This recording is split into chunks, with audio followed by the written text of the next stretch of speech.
नमस्कार, मैं आपकी दोस्त अंजलि। दोस्तों, वीडियो पसंद आए तो लाइक एंड शेयर ज़रूर करिएगा और कमेंट में हमें जय श्री राम लिखना नहीं भूलिएगा। आज का टॉपिक है भरत जी की चिंता दूर हो गई। तो चलिए मैं वीडियो को शुरू करती हूँ। उस वृक्ष को पहचानकर जो उसके पास जाए तो उसकी छाया ही सारी चिंताओं का नाश करने वाली है। राजा, रंक, भले बुरे जगत में सभी उससे मांगते ही मनचाही वस्तु पाते हैं। गुरु और स्वामी का सब प्रकार से स्नेह देखकर मेरा क्षोभ मिट गया। मन में कुछ भी संदेह नहीं रहा। हे दया की खान, अब वही कीजिए जिससे दास के लिए प्रभु के चित्त में क्षोभ न हो। जो सेवक स्वामी को संकोच में डालकर अपना भला चाहता है उसकी बुद्धि नीच है। सेवक का हित तो इसी में है कि वह समस्त सुखों और लाभों को छोड़कर स्वामी की सेवा ही कर रहे हैं।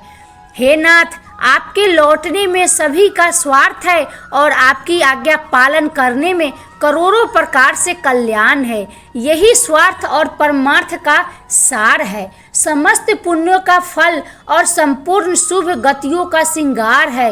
हे देव, आप मेरी एक विनती सुनिए, फिर जैसा उचित हो वैसा ही कीजिए।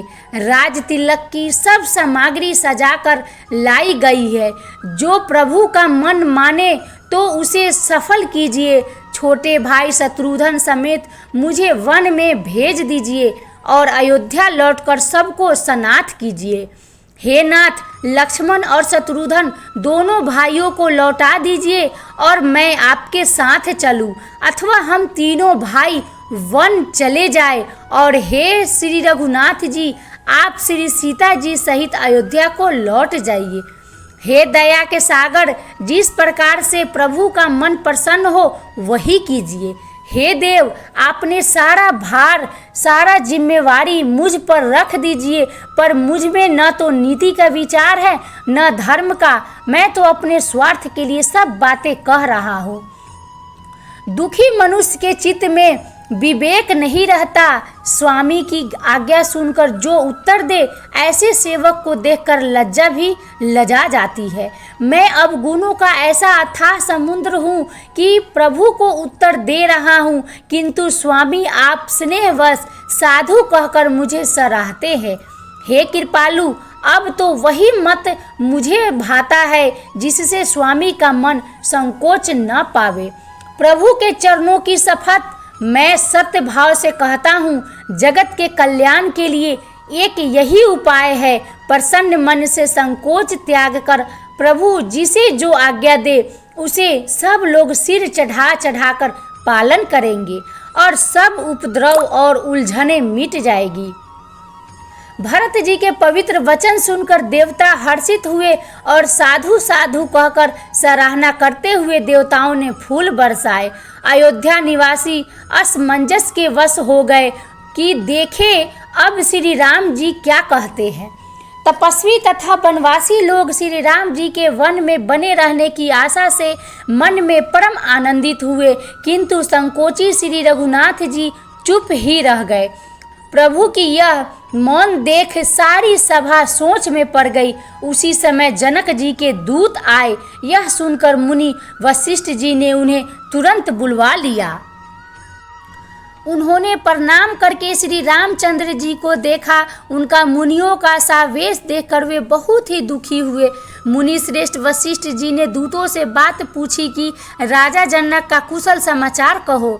मुनि का कुशल प्रश्न सुनकर सकुचाकर पृथ्वी पर मस्तक नवाकर वो श्रेष्ठ दूत हाथ जोड़कर बोले, हे स्वामी, आपका आदर के साथ पूछना यही हे गोसाई कुशल का कारण हो गया। नहीं तो हे नाथ, कुशल क्षेम तो सब कौशलनाथ दशरथ जी के साथ ही चली गई। तो सारा जगत ही अनाथ हो गया, किंतु मिथिला और अवध तो विशेष रूप से अनाथ हो गए। अयोध्या नाथ की गति, दशरथ जी का मरण सुनकर जनकपुरवासी सभी लोग शोकवश बावले हो गए।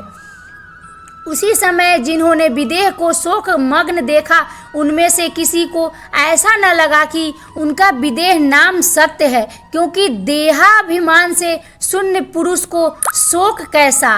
रानी की कुचाल सुनकर राजा जनक जी को कुछ सूझ न पड़ा, जैसे मणि के बिना सांप को नहीं सूझता।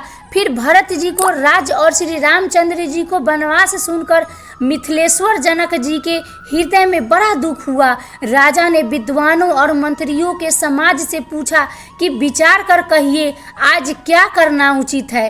अयोध्या की दशा समझकर और दोनों प्रकार से असमंजस जानकर चलिए या रहिए, किसी ने कुछ नहीं कहा। जब किसी ने कोई सम्मति नहीं दी, तब राजा ने धीरज धर हृदय में विचार कर 4 चतुर गुप्तचर अयोध्या को भेजे और उनसे कह दिया कि तुम लोग श्री राम जी के प्रति भरत जी के सद्भाव या दुर्भाव का पता लगाकर जल्दी लौट आना, किसी को तुम्हारा पता न लगने पावे। आई होप ये वीडियो पसंद आई होगी। वीडियो पसंद आए तो लाइक एंड शेयर ज़रूर करिएगा, और वीडियो में कोई भी गलती हो जाए तो प्लीज़ मुझे माफ़ कर दीजिएगा। तब तक के लिए खुश रहिए, खुशियाँ बांटते रहिए। राम जी आपका भला करेंगे।